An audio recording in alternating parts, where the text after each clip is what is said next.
Hello po Pisces, hello po sa inyong lahat. Alamin natin ang pwedeng maganap sa inyo sa May 21 to May 27. Ito ay one week reading para sa inyo Pisces.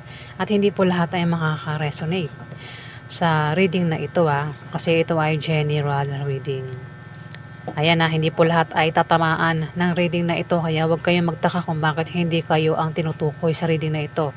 Kasi ito nga po ay general reading. Gets ba? Umpisa na po natin. Kaya Pisces sa May 21 hanggang May 27.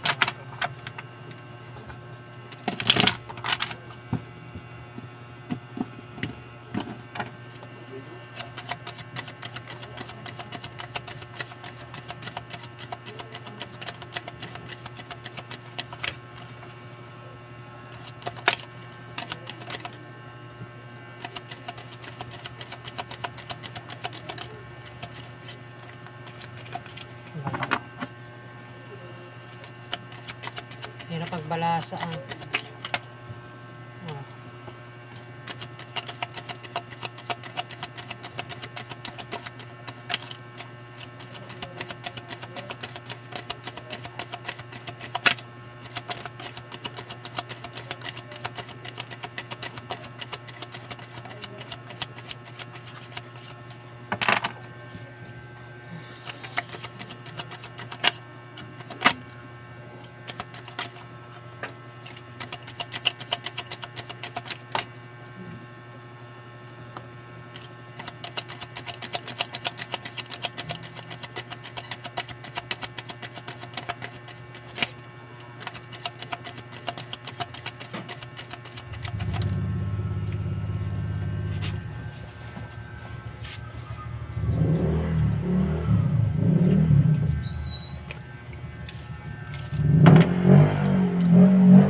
Pisces, merong page of coins dito.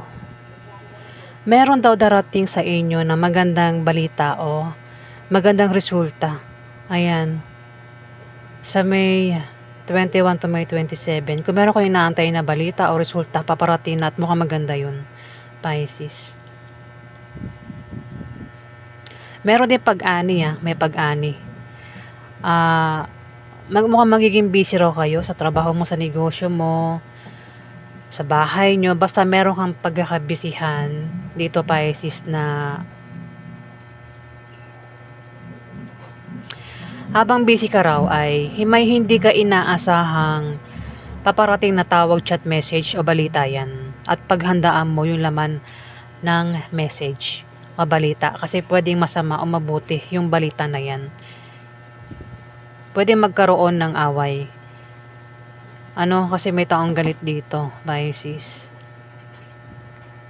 Meron ka rin daw babalansihin. O baka merong pagtatransfer na mangyayari, Pisces. Pwedeng pera. Pwedeng pera mo, i-transfer mo GCash to GCash. O Paymaya to GCash. Ayan, Pisces.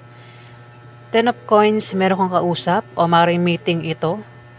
Meron kang ka-meeting o kausap nga patungkol sa kaperahan.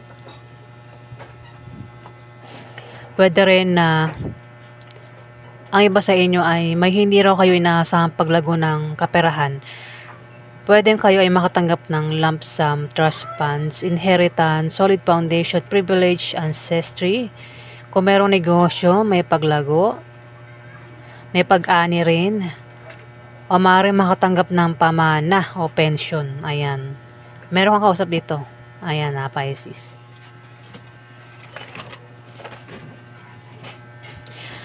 May Queen of Cups dito. Isa itong water sign. Ikaw ito. Isa kang babaeng Pisces. Pwedeng buntis ka. O maaaring nanganak ka na. Pero kung hindi ikaw ito, pwedeng ito ay kapwa mo Pisces o maaaring Scorpio o Cancer ang zodiac sign niya. At ang taong ito, kung hindi ikaw ito, pwede rin ikaw ito bahala ka na makaresonate Ang taong ito Pisces ay maaaring buntis o maaaring manganak o pwedeng nanganak na siya. Pwede rin ang taong ito ay doktor or nurse. Nag-aalala ang taong ito, Pisces. Nag-aalala sa kanyang pasyente, nag-aalala sa anak niya, basta nag-aalala siya. Pwede rin kung buntis, nag-aalala sa kanyang pinagbubuntis. Ayan. Pwedeng ikaw yan, kung di man ikaw, kilala mo nga siya. Dito may Three of Swords.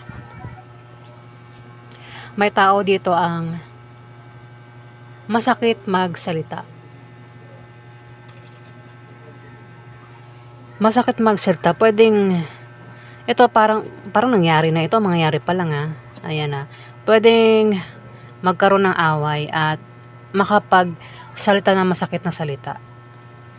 O maring mabigo sa pag-ibig. Pero ikaw yung tao na hindi ka napapayag na masaktan, mabigo dito, Pisces. Ayan. Sinasalag mo yung swords.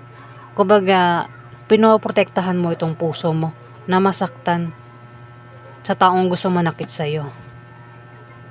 Ayan ayaw mong masaktan, ayaw mong mabigo dito, Pisces.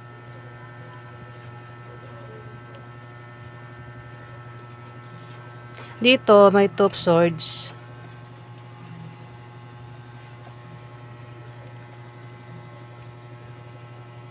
Maaaring makalis ka na raw sa kahirapang pinagdaanan mo. Pwede nangyari na ito At mukhang makakalis ka na daw dyan. Pwedeng meron kayong kahirapang pinagdaanan.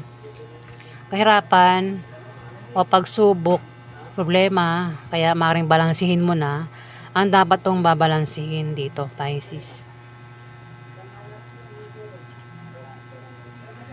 Pero may hindi ka inaasahang manloloko dito.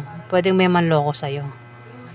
At kapag may nanloko, pwede magkaroon ng away. May taong galit na galit dito. Kapag ayan nakatama ito ikaw. Ikaw itong may piring ang mata. Tapos yung nasa paligid mo, walang mga piring ang mata. Parang ikaw lang itong hindi nakakaalam ng kalokohan. Yung iba alam nila, Pisces. Parang masabi ko na sila ay magkakasabot tapos ikaw wala kang alam sa nangyayari sa paligid mo. Parang ganun Sila may alam tapos ikaw walang alam. At hindi nila sinasabi sa'yo kung ano man ito na pwedeng sikreto. Ayan, Pisces. Kasi ikaw lang itong may piring ang mata dito Yung iba wala naman. Tignan mo, marami kayong magkakasama dito pero ikaw lang yung may piring ang mata. O ayan, gets mo na ba? Tas maaaring magkaroon ng away kasi may taong galit na galit dito. Galit na galit, pwedeng ikaw, kundi man ikaw, may taong galit dito. At dalawang tao ang kinaiinisan niya. Galit siya sa dalawang tao dito, Pisces. Pwedeng ikaw. Ayan pwedeng baliktarin mo. Nanggigigil ka sa dalawang ito Pisces talagang yung ulo mo nag-aapoy sa galit, Pisces. Ayun parang halimaw dito kung ikaw nga ito. Pero kung hindi ikaw ito, may tao dito ang kilala mo, ang galit sa'yo. Hindi lang sa'yo, mukhang dalawa kayo, Pisces. Galit sa inyong dalawa.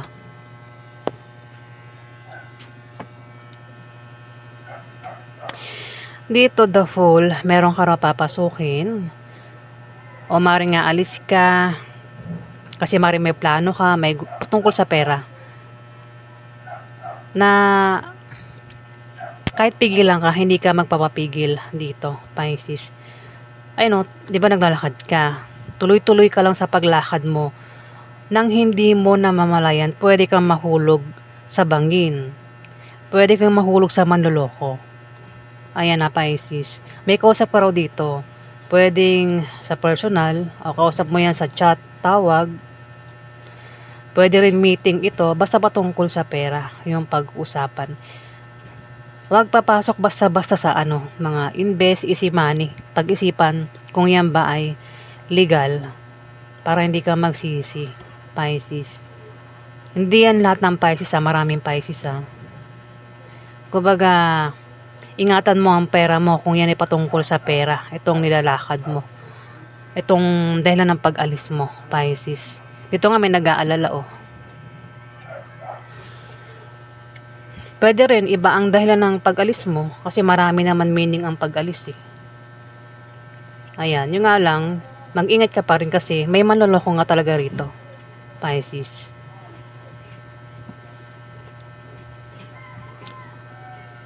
Dito may Ace of Cups. Maaring may kasiyahan kang maramdaman. Mukhang okay naman Sa pag-alis mo, sa pupuntahan mo, ay magiging masaya ka naman daw, Pisces. Ayan, kasi sumunod sa kanya.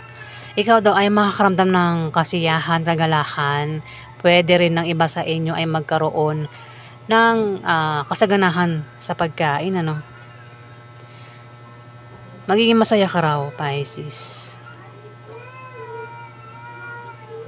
May pag-abot din ng ng pwede may tao dito yung mahilig mapaglaro, Pisces. Ayan, may taong ganyan dito.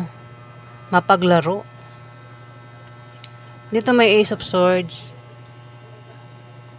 Meron kang determinasyon na gawin ang gusto mo. At may malakas na puwersa na panig sa iyo ang lahat. Kumbaga kung meron kang pangarap na gusto makuha, kukunin mo yon kahit hadlangan ka rito, Pisces. Talagang aalis ka, makuha lang itong pangarap mo. Ayan, Pisces. Ano man itong binabalak mo, plano mo, gagawin mo, kaya kaalis. Ayan, may mga tao ang nakasuporta lang sa'yo dito, Pisces. At hindi ka rin papayag na ikaw ay mabigo o masaktan sa kung ano man ito, Pisces. Pwedeng nangyari na may experience ka na parang sinaktan ka na ng taong ito, niloko ka, trinidor ka, ginawa ka hindi maganda, pero kung uulitin niya ulit sa'yo ito, hindi ka napapayag, Pisces. Ayan po yung ganap sa inyo. Maraming salamat po guys sa nag-like at nag-subscribe. Maraming salamat po.